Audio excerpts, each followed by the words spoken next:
बिस्मिल्लाहिर्रहमानिर्रहीम। Dear students, अस्सलाम वालेकुम। स्टूडेंट्स, आज के लेक्चर में हम स्टडी करेंगे रॉकेट क्या होते हैं और रॉकेट इक्वेशन की डेरिवेशन करेंगे।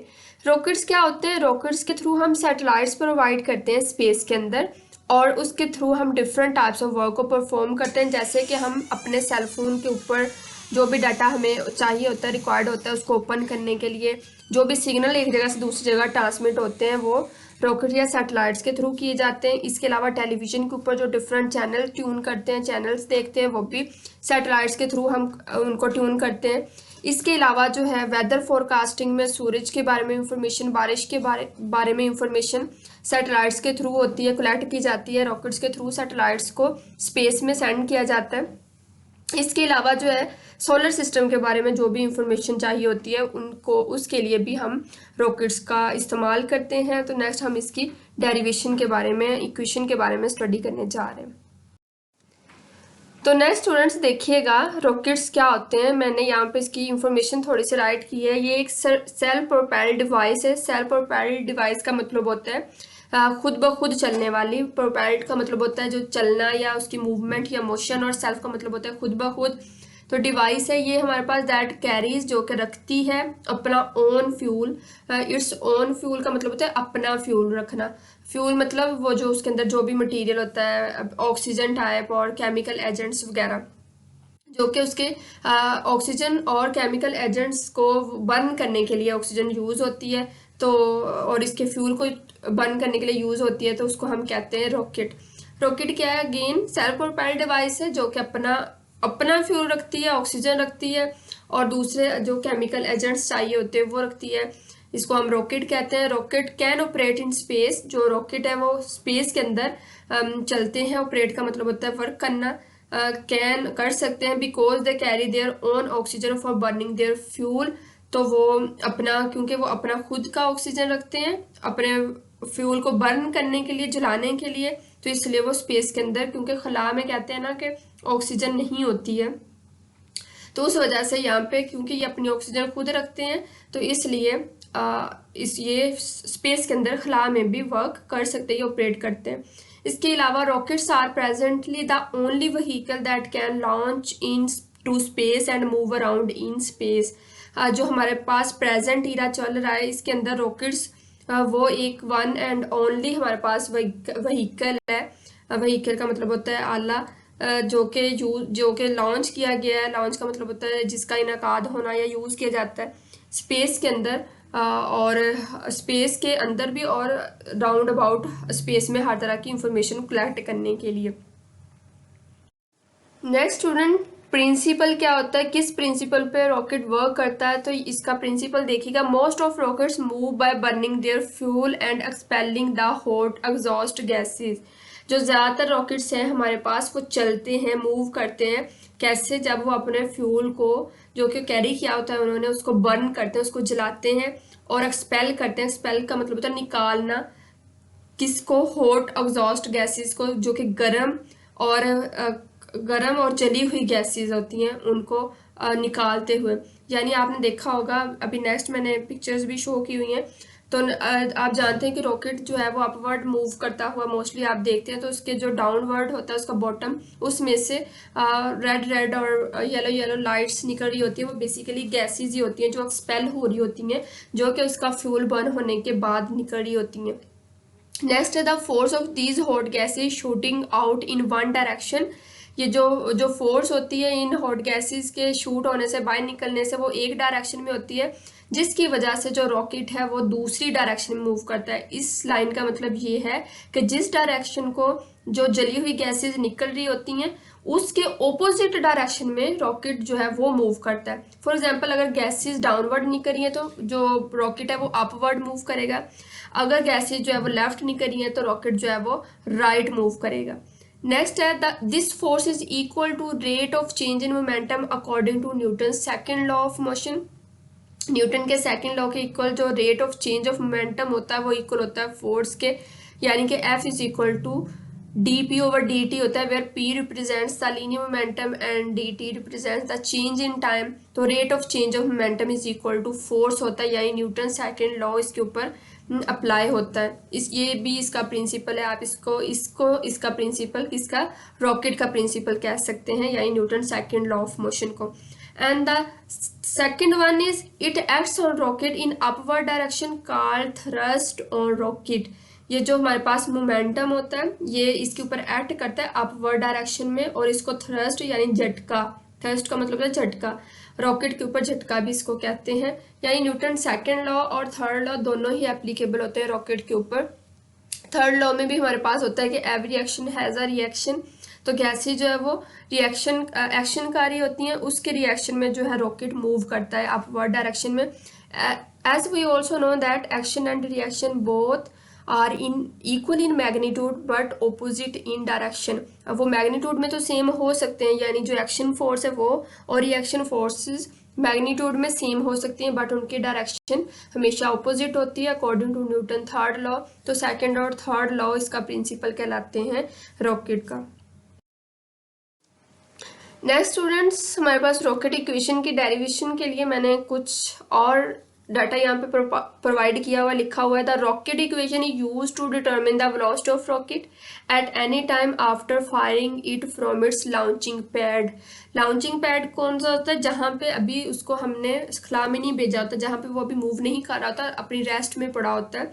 पैड टाइप मतलब जैसे क्लीन होता है, जैसे आपके पास कोई स्मूथ सरफेस होता है, आप उसको कहते हैं कि ये पैड है। इसी तरह से जैसे हमारे पास मोस्टली माउस का भी पैड होता है, कि माउस जो होता है ये लैपटॉप के साथ जो माउस अटैच होता है या कीबोर्ड के साथ माउस अटैच होता है, तो उसको मूव करने के लिए एक पैड की स्मूथ सरफेस की जरूरत होती है, तो उसको पैड कहते हैं, माउस पैड। सिमिलरली यहाँ पे रॉकेट का भी एक पैड होता है माउस के जैसा, उसको लॉन्चिंग पैड कहते हैं। तो वहां से जब अब हम उसको खला में भेजते हैं, उसको फायर करते हैं, तो इस रॉकेट इक्वेशन के थ्रू हम उसकी वेलोसिटी को भी कैलकुलेट कर सकते हैं किसी भी टाइम टी के लिए। रॉकेट जब रेस्ट में होता है तब भी हम उसके लिए डाटा देखेंगे, और जब वो मूव करेगा तब भी देखेंगे। जब रेस्ट में है तो हम कहते हैं कि जो रॉकेट का मैस है वो m नॉट है। Assume that rocket having mass m naught is placed at launching pad. जब वो लॉन्चिंग पैड पे, यहाँ पे एक ऑब्जर्वर आपको नजर आ रहा है, वो यहाँ पे इसको देख रहा है, इस रॉकेट को देख रहा है जब वो रेस्ट में, उसके बाद जब वो मूव करना स्टार्ट करेगा। रेस्ट में तो यहाँ पे बेसिकली नहीं शो किया हुआ, ये अभी जब जस्ट वो मूव करना स्टार्ट किया है, उसका मैस m नॉट है जब वो लॉन्चिंग पैड के ऊपर है और रेस्ट में है। उसके बाद उसकी वेलोसिटी 0 है, टाइम भी 0 है, क्योंकि अभी वो मूव ही नहीं कर रहा, तो फिर वेलोसिटी में तो चेंज नहीं आएगा, क्योंकि हम जानते हैं कि वेलोसिटी कब होती है प्रोड्यूस, जब हमारे पास rate of change of displacement होता है, यानी कोई डिस्टेंस कवर होगा टाइम के लिहाज से तभी वेलोसिटी आएगी। चूंकि हम यहाँ पे रॉकेट को रेस्ट में ले रहे हैं तो वेलोसिटी भी 0 है और टाइम भी नहीं कोई ले रहे वेलोसिटी चेंज के लिए, तो टी भी 0 है। और जो total mass of the rocket है वो हम m नॉट या रेस्ट मास से उसको रिप्रेजेंट कर रहे हैं। नॉट या 0 का मतलब होता है रेस्ट मास। उसके बाद फिर हम जब उसको मूविंग के लिए देखेंगे तो उसमें से फिर गैसेस का मास और जो ओरिजिनल मास है वो अलग अलग कंसीडर होंगे। नेक्स्ट स्टूडेंट देखें, motion of rocket at any time. जब फिर हम रॉकेट को मूव करवाना स्टार्ट करते हैं तो फिर उसकी जो मोशन है और उसकी जो वैल्यूज है वो क्या होंगी, तो देखिएगा। Now consider rocket is fired. अब कंसीडर कर लेंगे रॉकेट फायर कर दिया गया, पहले वो रेस्ट में था, अब वो फायर कर दिया। रेस्ट में था तो अगेन मैं बातों को रिपीट कर देती हूँ, मैस m नॉट है, वेलोसिटी 0 है, टाइम भी 0 है। अब जब फायर कर दिया, the fuel of rocket Burns. जो रॉकेट के अंदर फ्यूल है भरा हुआ है, गैसेस हैं, बाकी केमिकल एजेंट्स हैं, वो बर्न होना स्टार्ट कर देते हैं, यानी जलना शुरू हो जाते हैं। And mass of rocket go on decreasing with passage of time. उसका मैस कम होना स्टार्ट हो जाता है। डेफिनेटली स्टूडेंट्स देखें, पहले एक चीज रेस्ट में है, उसके अंदर गैसेस भी हैं, केमिकल एजेंट भी है, सब कुछ, क्योंकि वो जल नहीं रहा, वो सब कुछ वैसे का वैसे ही स्टोर्ड पड़ा हुआ है, तो वो टोटल मैस है, वो ज्यादा क्वांटिटी है। लेकिन जब जलना स्टार्ट करता है तो आप जानते हैं कि जलने से क्या होगा, चीजें कम होती जाएंगी, तो उस वजह से क्या होगा, जो total mass of the rocket होगा वो डिक्रीज होना शुरू हो जाएगा, क्योंकि उसके टोटल मैस में पहले गैसेस भी थी, केमिकल एजेंट भी थे, फ्यूल भी थे। अब वो बर्न होने से वो निकल रहे हैं, एक्सपेल हो रहे हैं। तो जब कोई चीज बर्न हो रही है, एक्सपेल हो रही है, निकल रही है, तो उस वजह से उसका मैस क्या होगा, डिक्रीज होना स्टार्ट कर देगा। और कुछ टाइम टी के बाद क्या होगा, मैस ऑफ रॉकेट m रह जाएगा and moving with velocity v। पहले वेलोसिटी 0 थी, अब वो जिस वेलोसिटी के साथ मूव कर रहा है वो v हो गई है। पहले मैस m नॉट था जो कि total mass of the rocket था, अब मैस उसका रह गया है m, जो कि आफ्टर डिक्रीजिंग हुआ है m। उसके बाद position of rocket after small time interval, कि उसकी पोजीशन क्या होगी, the mass dm of gases ejected. कौन सा मैस है जो निकल रहा है, इजेक्ट का मतलब होता है निकलना, गैसेज का मैस, गैसेज भी चूंकि रॉकेट के अंदर ही है तो वो भी उसी का ही मैस कंसिडर हो रहा था। अब जो है उस चीज को थोड़ा सा अलग डिफाइन किया जा रहा है कि गैसेज का मैस, जो गैसेज बर्न होकर निकल रही हैं वो किस मैस के रेशियो से निकल रही है, डीएम से। DM means change of mass या स्मॉल मैस, इसको डेल्टा एम भी लिख सकते हैं। Out from rocket after time D, कुछ टाइम डी के बाद जो है जो मैस इजेक्ट हो रहा है निकल रहा है वो गैसेज का मैस है, वो डीएम है। The loss of mass dm of rocket results to increase in velocity by amount dv, जो कहते हैं मैस जो कम हो रहा है उस वजह से वेलोसिटी क्या होगी, वो ज़्यादा होगी। वो क्यों, देखिए पहले मैस ज़्यादा है, मैस ज़्यादा होने की वजह से वेलोसिटी कम होगी, लेकिन जब मैस कम होगा तो वेलोसिटी, क्योंकि मैस कम होने से आपके पास स्पीड ज़्यादा होती है, मैस ज़्यादा होता है तो स्पीड कम होती है। अब मैस कम हो रहा है तो उस वजह से स्पीड ज़्यादा होगी, यानी वेलोसिटी क्या होगी, इंक्रीज होगी। और किस अमाउंट से इंक्रीज होगी, वो डी के अमाउंट से इंक्रीज होगी। नेक्स्ट स्टूडेंट देखें, नाउ रॉकेट हैज मैस। अब रॉकेट जो है उसका मैस क्या होगा, पहले हमने इनिशियल लिया था एम नॉट, उसके बाद डिक्रीजिंग के बाद हुआ था एम, और जो डिक्रीज हो रहा था वो किस रेशियो से हो रहा था, वो डी एम था, यानी गैसेस बर्न होने से। तो अब जो टोटल मैस है वो कितना हो जाएगा, एम माइनस डी एम। ये वो मैस है जो बर्निंग, जब बर्निंग स्टार्ट हुई तो तब रह गया, और इसमें से ये कब इतना रहा, एम नोड के बाद एम कितना कब रहा, जब उसमें से बर्न हुआ क्या, गैसेस का मैस, यानी डी एम। यहाँ पे माइनस साइन इसीलिए आया क्योंकि डीएम वो मैस है जो गैसेस का जो बर्न होने से इजेक्ट हो रहा है, डिक्रीज हो रहा है, तो डिक्रीज की वजह से यहाँ पे माइनस सिंबल आया है। M total mass of the rocket है, उसमें से गैसेस के मैस को माइनस करेंगे, यानी वो बर्न होकर निकल रहा है, इजेक्ट हो रहा है, तो इसलिए minus. Moving with velocity v plus D V, velocity initial v थी और डी वी इंक्रीज हुई जब इतना मैस कम हुआ। मैंने अभी बताया कि जब मैस कम होगा तो वेलोसिटी ज्यादा होगी, जब मैस ज्यादा होगा तो वेलोसिटी कम होगी। तो वेलोसिटी में चूंकि इंक्रीमेंट हो रहा है, इजाफा हो रहा है, इसलिए प्लस लगाएंगे। मैस में डिक्रीमेंट हो रहा है, डिक्रीज हो रहा है, तो इसलिए माइनस लगाएंगे। उसके बाद the velocity of gases expelled out is V naught, जो हमारे पास गैसेस की वेलोसिटी है जो एक्सपेल्ड हो रही है वो वी नॉट लेंगे, और velocity of rocket is V, जो रॉकेट की वेलोसिटी है वो वी लेंगे। And both are in opposite direction, और दोनों को ऑपोजिट लेंगे। क्यों, क्योंकि रॉकेट अपवर्ड मूव कर रहा है वी वेलोसिटी के साथ, और जो गैसेस एक्सपेल हो रही है वो डाउनवर्ड हो रही है वी नॉट वेलोसिटी के साथ। वी नॉट की डायरेक्शन डाउनवर्ड है, वी की डायरेक्शन अपवर्ड है। वी रॉकेट की हमारे पास वेलोसिटी है और वी नॉट गैसेस की वेलोसिटी है। गैसेस एक्सपेल हो रही है डाउनवर्ड, और जो रॉकेट है वो मूव कर रहा है अपवर्ड। उसके बाद the relative velocity of gases with respect to rocket is V naught minus V. जब रिलेटिव देखते हैं, रिलेटिव किसकी वेलोसिटी, गैसेस की, किसके रिस्पेक्टिवली, रॉकेट के। अब गैसेस और रॉकेट दोनों की बात हो रही है और उनकी वेलोसिटी की आपस में रिलेटिविटी की बात हो रही है। रिलेटिव का मतलब होता है बैक टू बैक, या के बाद दिख रहा है, या एक दूसरे के लिहाज से। तो गैसेस और रॉकेट की वेलोसिटी एक दूसरे के लिहाज से क्या होगी, V naught minus V, V naught minus V. V naught वो वेलोसिटी जो गैसेस की है, और जो हमारे पास वी है वो रॉकेट की है। चूंकि जब हमारे पास गैसेस इन साइड मौजूद थी, अभी बर्न नहीं हुई थी, तो वो वी नॉट के साथ थी। उसके बाद जब वो बर्न होना स्टार्ट हुई तो वेलोसिटी कम होना शुरू हो गई रॉकेट की, माइनस वी के लिहाज से। तो वी नॉट माइनस वी हम लेंगे गैसेस के लिए। और नेक्स्ट स्टूडेंट एक बात यहाँ पे याद रखनी है, हम सिंप्लिसिटी के लिए जो इसकी डायरेक्शन है रॉकेट की वो 1 डिमेंशनल लेंगे, हम 2-3 डिमेंशनल को इग्नोर करेंगे, क्योंकि 1 डिमेंशनल में हमारे पास जो डेरिवेशन है वो आसानी से की जा सकती है, तो इसलिए ये आपने पॉइंट जहन में रखना है। नेक्स्ट स्टूडेंट्स हम मोमेंटम की बात करेंगे। रॉकेट का इनिशियल मोमेंटम क्या होगा, फाइनल मोमेंटम क्या होगा, मोमेंटम का फार्मूला क्या है। मोमेंटम का फार्मूला वही जो आप पहले भी जानते हैं कि product of mass and velocity is known as linear momentum. Initial momentum क्या होगा, मास m जो कि रॉकेट का है, और वेलोसिटी उसकी क्या होगी v, टाइम उसका t है, तो हमारे पास मोमेंटम का फार्मूला आ जाएगा pi is equal to mv, where pi represents the initial momentum. i means initial, P means momentum linear और इक्वल है product of mass and velocity के। ये इनिशियल मोमेंटम है और ये तब है जब हमारे पास वो भी रेस्ट में था, अपने लॉन्चिंग पैड के ऊपर था रॉकेट, उसमें गैसेस भी मौजूद थे, फ्यूल भी मौजूद था, केमिकल एडजेंट भी मौजूद थे, कुछ भी एक्सपेल आउट नहीं हुआ था। इनिशियल मोमेंटम के बाद जब हम फाइनल मोमेंटम देखेंगे तो वो फाइनल मोमेंटम में फिर स्टूडेंट्स हमारे पास दो अलग अलग आएंगी कंडीशंस, यानी फिर हमारे पास रॉकेट और गैसेस का अलग कंसीडर होगा, क्योंकि फिर गैसेस बर्न होना स्टार्ट कर देंगी। तो देखिए फाइनल मोमेंटम के लिए क्या लिखेंगे, हमारे पास फाइनल मोमेंटम होगा फिर सिस्टम का, और सिस्टम में क्या क्या है, रॉकेट और गैसेस दोनों। तो टाइम डी टी के लिए जब हम देखेंगे तो हमारे पास जो फाइनल मोमेंटम होगा वो momentum of rocket plus momentum of gases होगा। और मोमेंटम ऑफ रॉकेट और मोमेंटम ऑफ गैसेस को हम अभी जो हमने टर्म्स डिफाइन की थी कि वेलोसिटी कम होगी इंक्रीज होगी, या मोमेंटम कम होगा, सॉरी मास कम होगा या ज़्यादा होगा, तो वही कंडीशंस लगा के हम फाइनल मोमेंटम को कैलकुलेट करेंगे। तो देखिए स्टूडेंट्स, फाइनल मोमेंटम के लिए जब मैं लिखूंगी तो मैंने यहाँ पे P F is equal to, ये मैंने वो मोमेंटम लिखा है जो कि रॉकेट का है, प्लस ये वो मोमेंटम है जो कि गैसेस का है।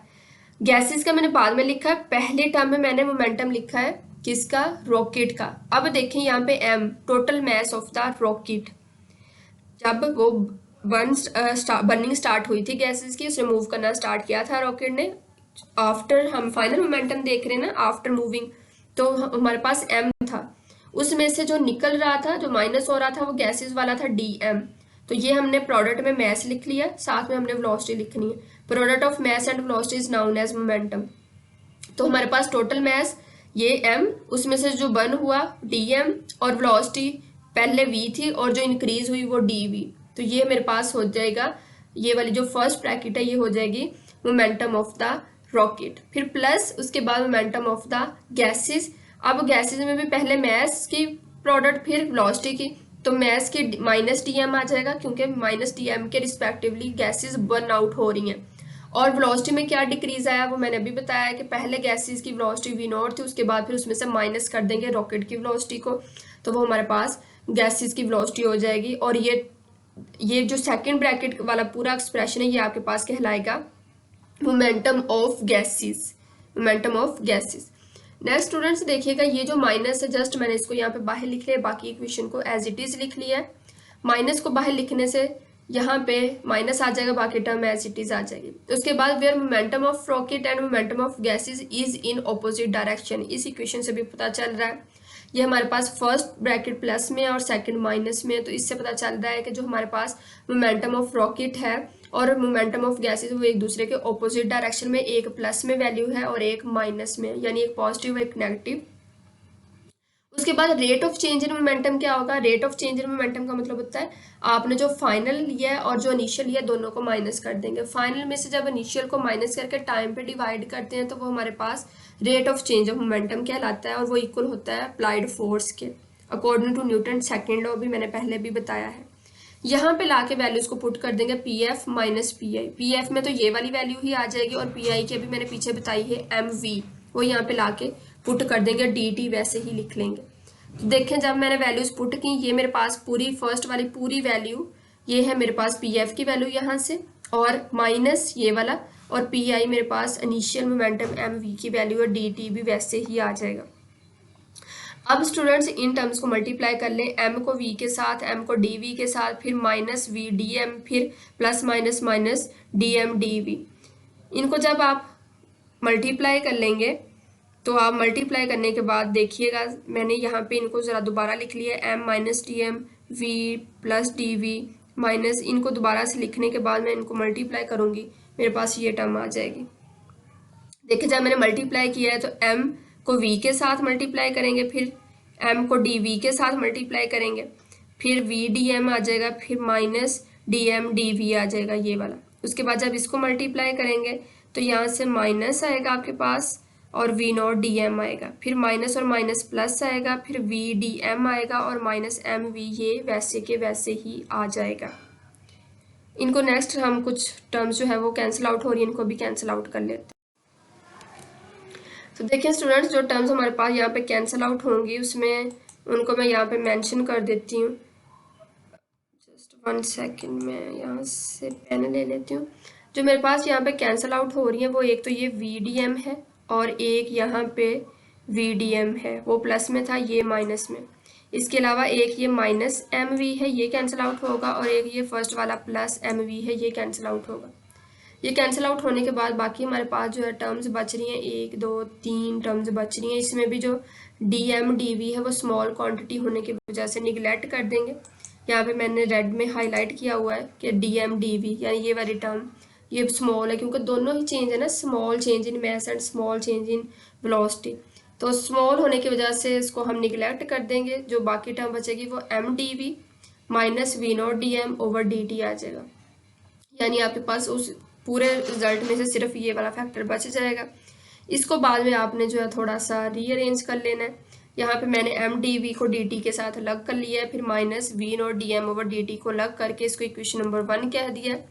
अब यहाँ पे इसके बारे में बता देंगे थोड़ा सा। Where F is the external force acting on the rocket. जो F है वो एक्सटर्नल फोर्स है जो रॉकेट के ऊपर एक्ट कर रही है। ये कॉम्बिनेशन होती है किसका, दो चीज़ों का, एक एयर रेजिस्टेंस का, दूसरा ग्रेविटेशनल फोर्स का। जो हमारे पास एक्सटर्नल फोर्स है जो रॉकेट के ऊपर एक्सटर्नली लग रही है वो है दो फोर्सेस का combination, number 1 air resistance, number 2 gravitational force.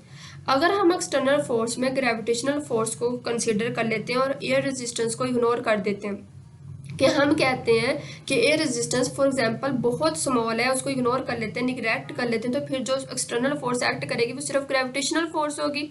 तो ग्रेविटेशनल फोर्स हमेशा जो है एक्ट करती है डाउनवर्ड डायरेक्शन में, उसको हम वर्टिकली डाउनवर्ड लेते हैं, तो उसकी वैल्यू हमारे पास F is equal to minus mg के इक्वल होती है। F is equal to minus mg, ये ग्रेविटेशनल फोर्स है। इसको हम माइनस mg को इस जगह पे पुट करेंगे, इस F की जगह पे इक्वेशन नंबर 1 में। इक्वेशन नंबर 1 में F की जगह पे माइनस mg पुट करेंगे ग्रेविटेशनल फोर्स के लिए, तो उस वजह से फिर हम कैलकुलेट कर लेंगे इसकी वेलोसिटी, रॉकेट की वेलोसिटी। तो नेक्स्ट देखना स्टूडेंट, वेलोसिटी ऑफ रॉकेट के लिए हम उसी अभी मैंने बताया इक्वेशन 1 में पुट कर देंगे। F is equal to minus mg, वो मैंने यहाँ पे पुट कर दिया। बाकी टर्म जो राइट हैंड साइड पर थी एज इट इज। अब यहाँ पे MDV ओवर DT को वैसे ही रखा, ये वाली टर्म जब इधर जाएगी तो प्लस हो जाएगी, यानी माइनस V0 ओवर DT जब इधर आएगा तो प्लस हो जाएगा, तो वो मैंने इधर लिख लिया माइनस mg और प्लस V0 ओवर DT।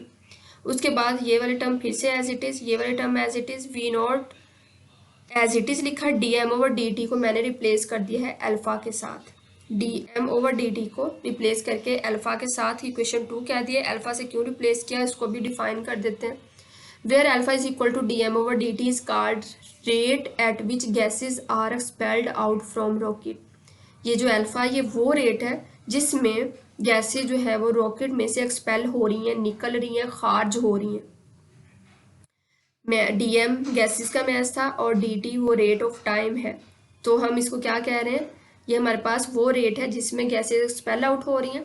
उसके बाद अगर हमारे पास टाइम DT में कितना गैसेस का मैस एक्सपेल आउट होता है DM, तो फिर 1 मैस फिर टाइम 1 के लिए कितना मैस होगा DM ओवर DT, यानी टाइम DT में मैस कितना एक्सपेल आउट होगा DM, और टाइम 1 में या यूनिट टाइम में कितना होगा DM ओवर DT। नेक्स्ट देखें स्टूडेंट्स, जो है हमारे पास इसी तरह से जब हम इन टाइम 1 के लिए जो मैस को गैसेस के साथ देखते हैं तो वो हमारे पास आ जाता है in time 1 mass of gases expelled out, उसे DM ओवर DT को मल्टीप्लाई कर देते हैं T के साथ, और DM ओवर DT हम जानते हैं अल्फा के इक्वल है, T साथ में ये वाला आ जाएगा, तो ये हमारे पास इस तरह से अल्फा T की इक्वल होगा।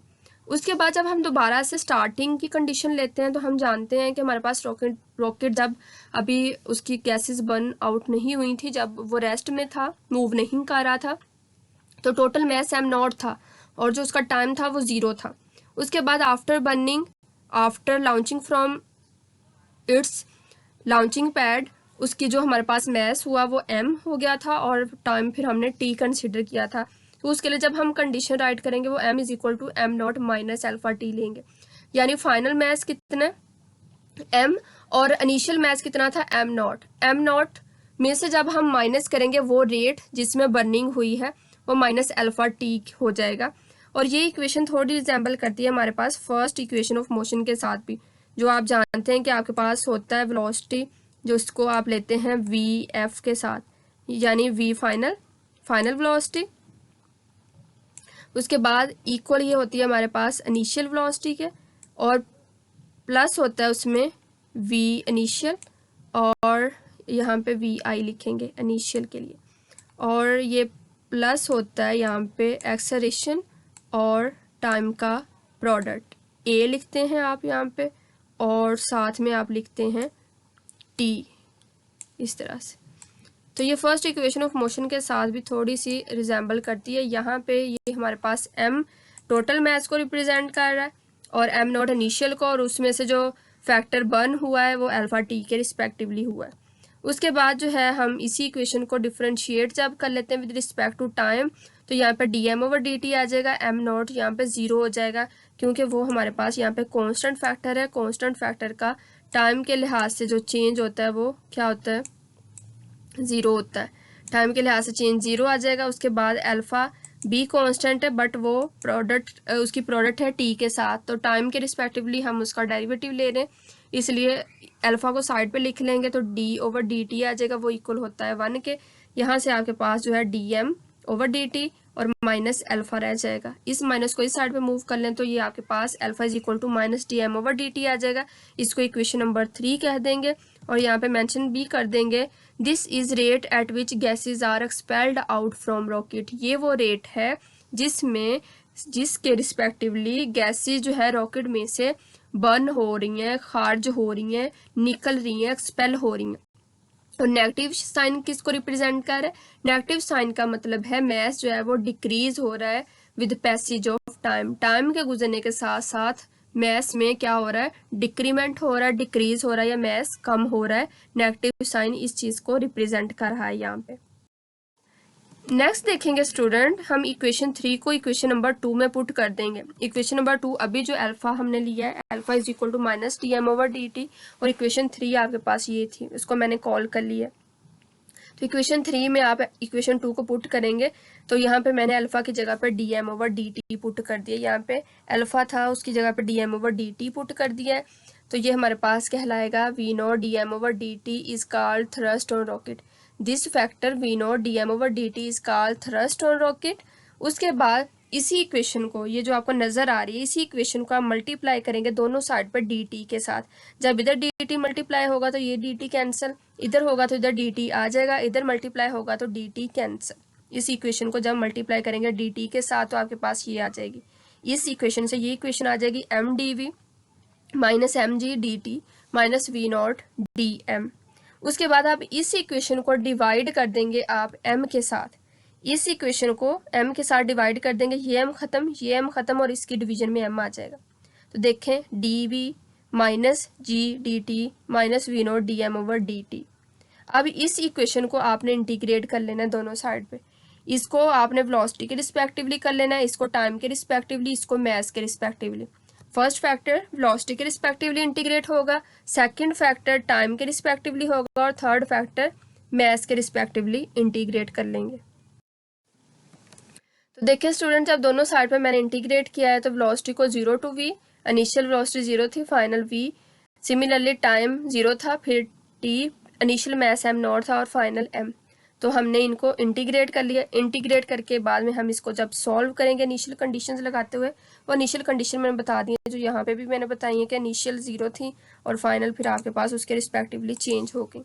उसके बाद जो है जब हम इसको सॉल्व कर लेंगे तो आप जानते हैं कि यहाँ से ये वाला इंटीग्रल और डेरिवेटिव कैंसिल आउट, v बचेगा। उसकी आप कंडीशन 0 टू v लगा देंगे, यहाँ पे 0 और v, तो वो पुट करेंगे जब, तो वो आपके पास v ही आ जाएगा। सिमिलरली यहाँ पे d से फिर डेरिवेटिव से इंटीग्रल कैंसिल, तो t की आपके पास लिमिट्स भी 0 टू t आ जाएंगी, तो वो पुट करने से upper limit minus lower limit करने से वो आपके पास t ही रह जाएगा। उसके बाद जब इसको सॉल्व करते हैं तो यहाँ पे अब स्टूडेंट्स ये हमारे पास m के रिस्पेक्टिवली है dm, तो m के रिस्पेक्टिवली अब चूँकि हम यहाँ पे इसका इंटीग्रल देखेंगे तो वो नेचुरल लॉ के साथ आएगा, वो यहाँ पे मैंने लिख लिया।